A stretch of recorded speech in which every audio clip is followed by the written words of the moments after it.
outro dia eu estava perguntando, por que cai o homem de Deus? Por que desmancha de repente um casamento que todo mundo acha sólido?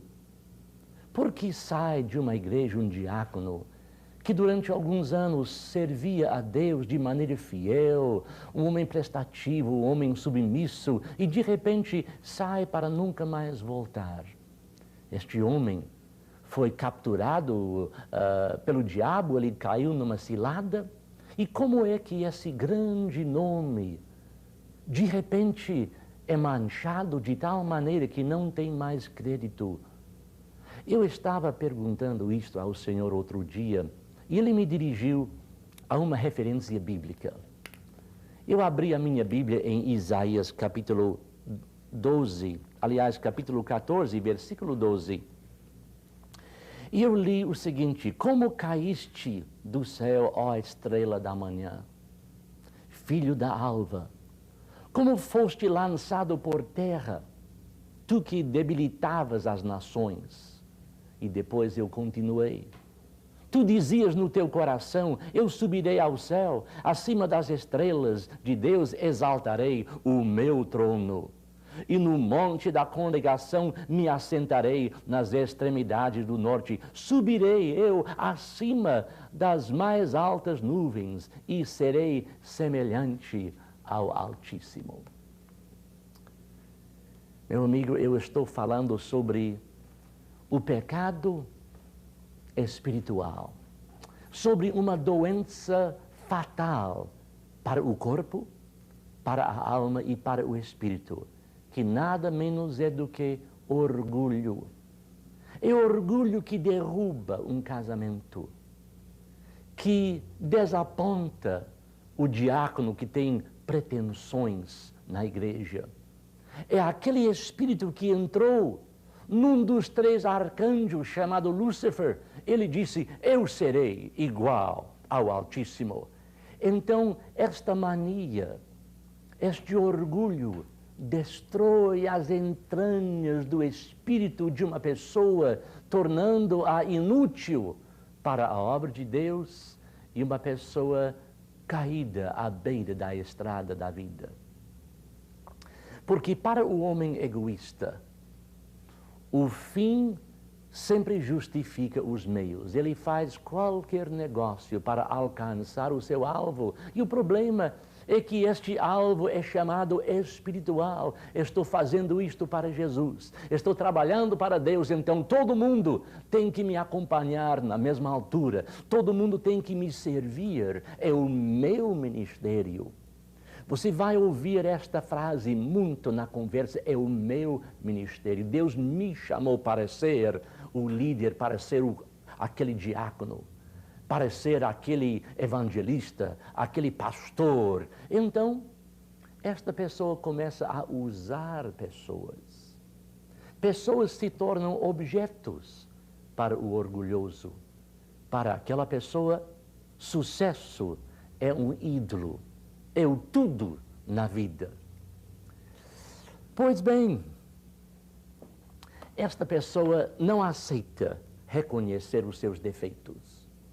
Se é que ela tem defeitos, são negados, ou ao menos tolerados, desculpados. Eu conheço um grande homem de Deus que se divorciou.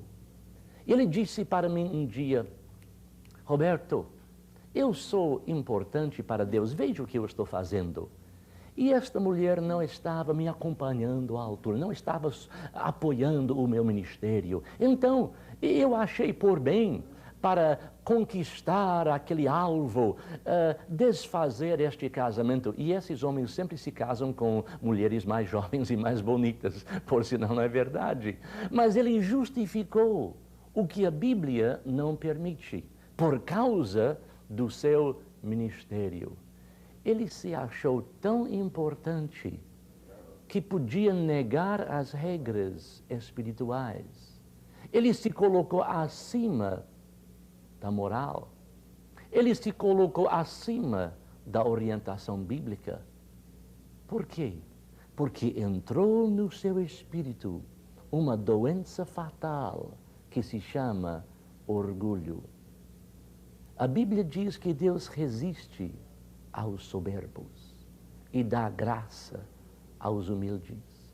Ser resistido por Deus deve ser uma das sentenças mais pesadas possíveis. E o orgulhoso não sabe disto. Ele anda criando o seu mundo. E o seu mundo está cheio apenas de pessoas e coisas que contribuem para o seu sucesso. E quantas são as vezes que eu caí nesta cilada. Eu me lembro no início do meu trabalho aqui, que eu justifiquei qualquer crítica, porque, ora, o orgulhoso não admite ser criticado, porque ele sempre tem razão. Eu cheguei ao Brasil em 1960 para ganhar o Brasil para Cristo sozinho, se fosse necessário. Eu achei que os outros estavam realmente passando o seu tempo, marcando o tempo, e eu fui altamente criticado por um homem batista e outro presbiteriano. Eu subi ao púlpito naquele dia, eu me lembro agora com lágrimas. Eu disse: está vendo? Eu estou fazendo muito mais do que eles e eles estão me criticando, e isto é prova de que eu estou sendo mais usado do que esses pobres coitados que estão criticando o servo de Deus que está realmente fazendo maravilhas. Veja como o coração do homem se engana. Veja como o orgulho pode se tornar ferrugem que come e que destrói aos poucos a vida.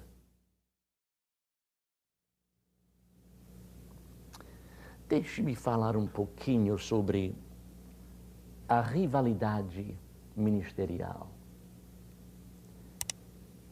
Sobre os carismáticos, que de 30 anos para cá estão adquirindo dons espirituais, achando algumas pessoas que estes dons são condecorações pela sua espiritualidade, criando crentes de segunda classe, de terceira classe e crentes que estão chegando à minha altura. Os dons do Espírito Santo podem criar orgulho, e como não? E, no extremo, há pessoas que têm aquele complexo messiânico. Eu tenho que ganhar este mundo para Jesus sozinho, mas com a ajuda dos meus ajudantes, auxiliares e tal. Só tem um Messias cujo nome é Jesus Cristo. Complexo messiânico é nada mais do que isto, é um complexo. É o cúmulo de orgulho, achando a pessoa que sou eu. O próprio Jesus disse: não sou eu, mas o Pai que vive em mim. Isto me leva a considerar a cura para esta doença fatal. A cura, obviamente, de orgulho é humildade. Porque o orgulho leva a coisas trágicas, a violência, se não física, verbal. O orgulhoso tem uma língua afinada que pode cortar em pedaços qualquer pessoa que não lhe agrada, que não chega à altura, que não contribui para o seu bem-estar. E as igrejas estão cheias desta doença. Eu prefiro ter tuberculose correndo de pulmão em pulmão do que um diácono orgulhoso, ou um pastor orgulhoso, ou um presbítero cheio de si. Porque Deus resiste a esta pessoa. E mais cedo ou mais tarde ela cai. E a ruína é tremenda. Grande é a ruína das pessoas orgulhosas, que levam não apenas o galardão para a sua própria pessoa, mas que destroem pessoas ao seu redor. O orgulho cria divisão e confusão numa casa, no ambiente espiritual. Contendas. Quem será o primeiro? No final de 3 anos, andando um dia os discípulos querendo saber quem será o primeiro no reino. Ah, Jesus, eu tenho 2 filhos, que um fique ao seu lado direito e o outro ao seu lado esquerdo. Por favor, eu sou uma mãe que estou zelando pelo bem-estar dos meus filhos. Jesus disse, não é nada disto. Meu reino não é deste mundo. Vocês não entendem que não é pela posição física ao meu lado, mas o primeiro será o último será o primeiro, mas nós não entendemos nem acreditamos nesta palavra que Jesus falou. Então nós permitimos estas coisas. O humilde não se esconde. Virar uma pessoa enclausurada, sair, fugir do mundo, não é a maneira de mostrar humildade. Desaparecer.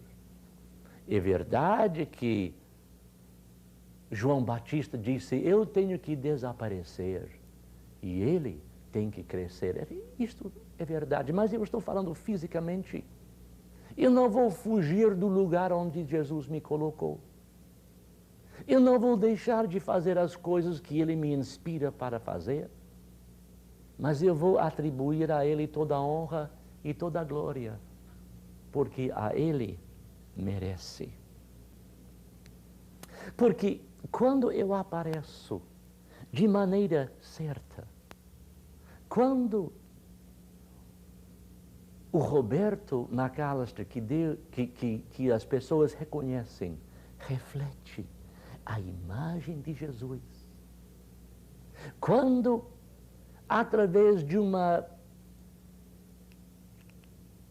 humilhação, eu chego ao ponto de reconhecer que é só Cristo, é tudo de Cristo.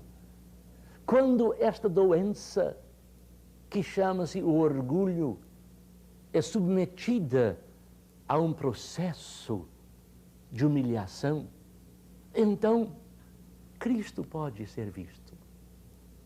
É Jesus, não é Paulo, não é Pedro, não é Joaquim, não é fulano, não é Roberto, mas é Jesus Cristo. E o mundo será salvo, não pelos grandes, mas por Jesus Cristo.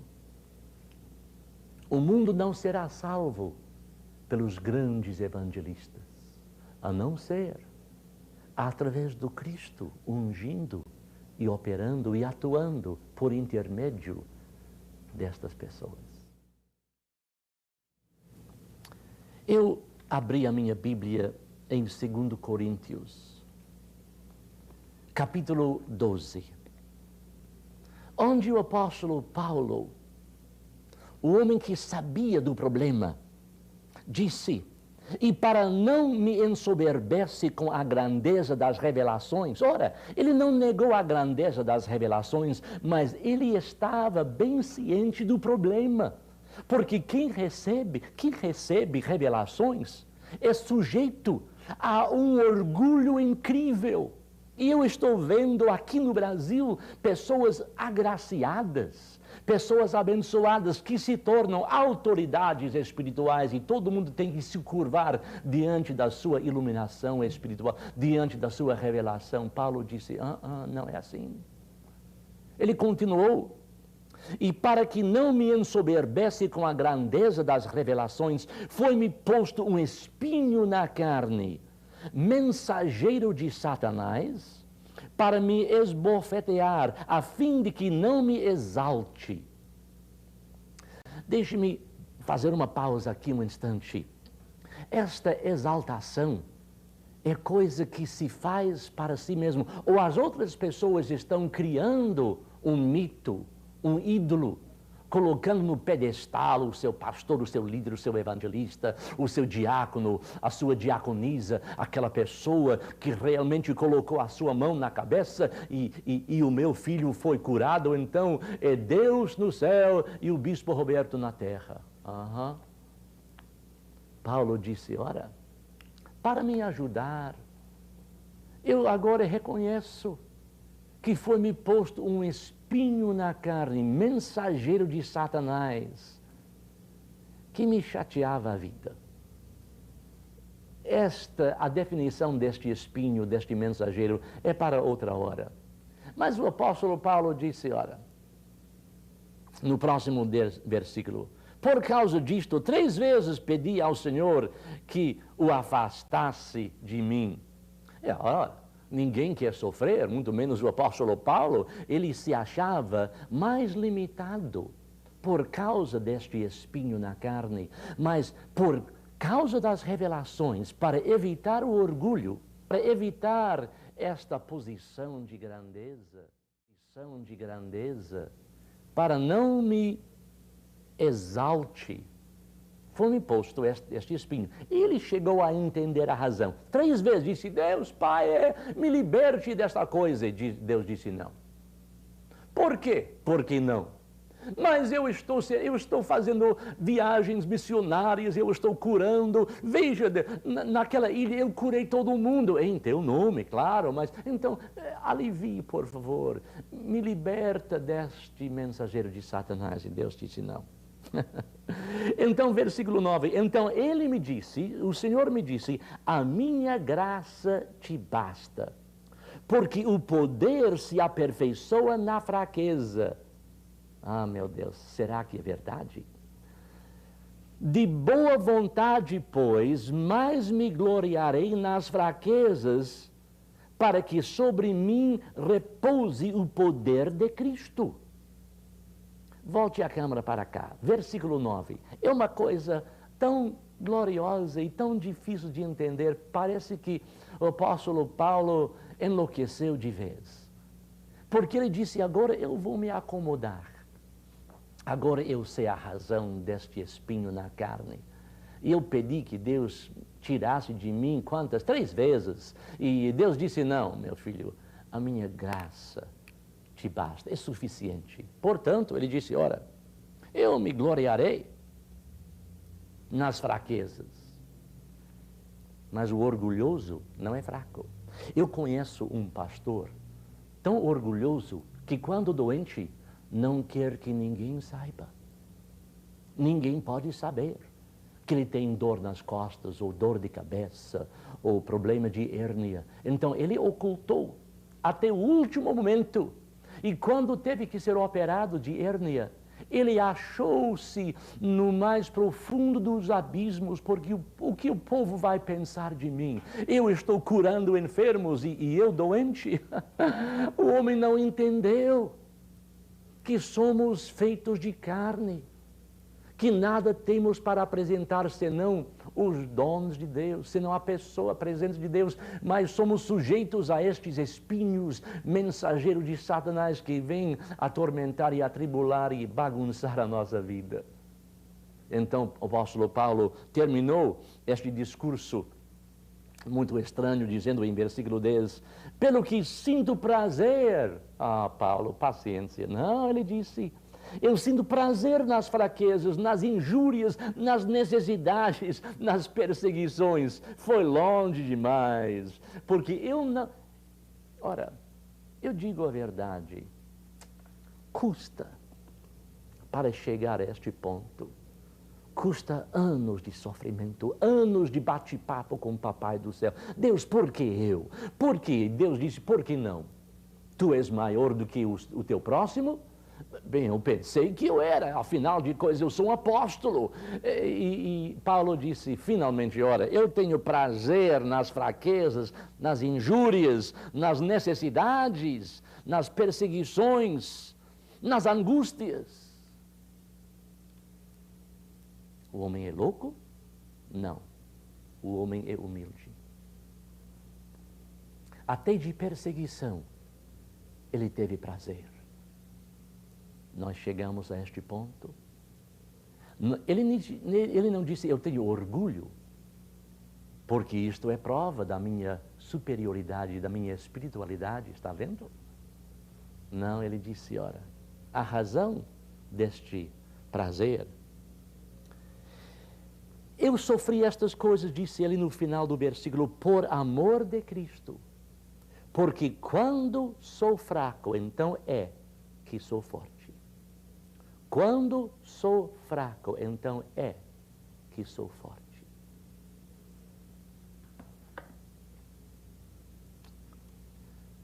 Eu estava pregando sobre a cura integral, sobre a cura da pessoa inteira.